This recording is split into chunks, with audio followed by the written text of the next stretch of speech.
Hi, welcome to a video about ATT. We've been continuously working on the ATT, and you'll see if you update that we are jumping a few numbers. And one of the things that is new is this search button up here. So if we type in Bluetooth, then he's gonna direct us to the services. If we're gonna type in i3, he's gonna direct us to the desktop that we can install i3 and so on.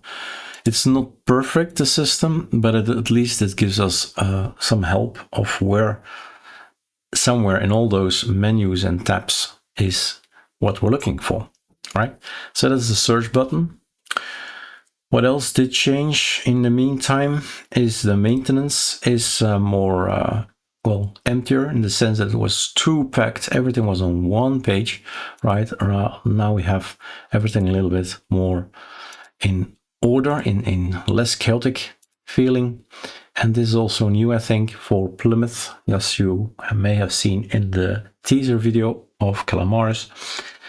Or was it another video? We have now the Plymouth theme, right? We have something to show when we boot up.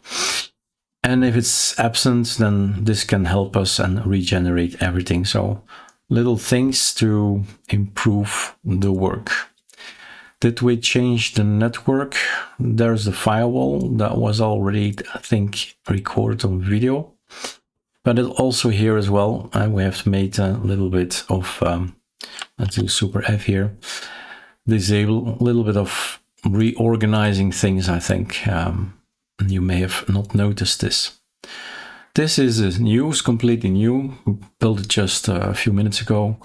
With Claude, this takes 5 minutes, right? Create me an Office page, and it should include the Office suites, and it should include the rest, right? Mail, editor, PDF notes, scanning. 5 minutes.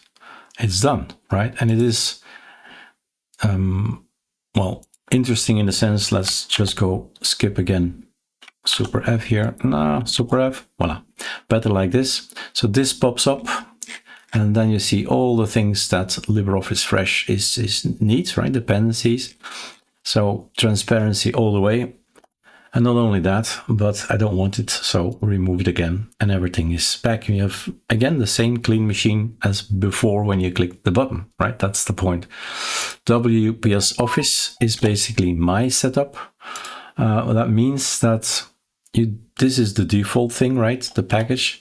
But to make it better, you need the fonts, you need the MIME, and you need another fonts, I think, yeah, and then the libtiff as well. So things that basically require, and if you have a look, right, this is, look around, right? This is an exact copy of the other one, you know which one I mean, right? Remove, and all of it is gone again.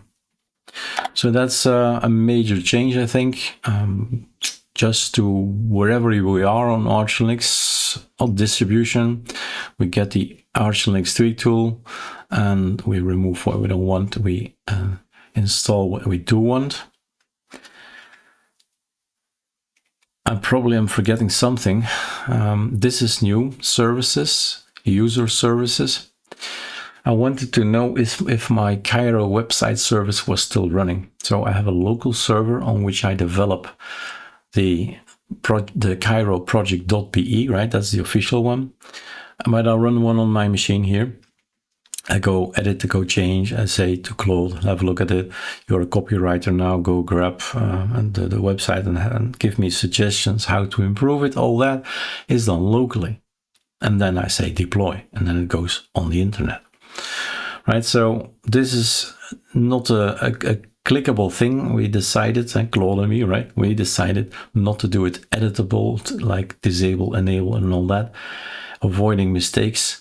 Just a look what is in your systemd user session. Boom, read only, right? And if you want to refresh, you can refresh. That's something that was on my to-do list, and there are still things on my to-do list for the ATT, but I wanted to share this already. I think that covered all the changes. Enjoy.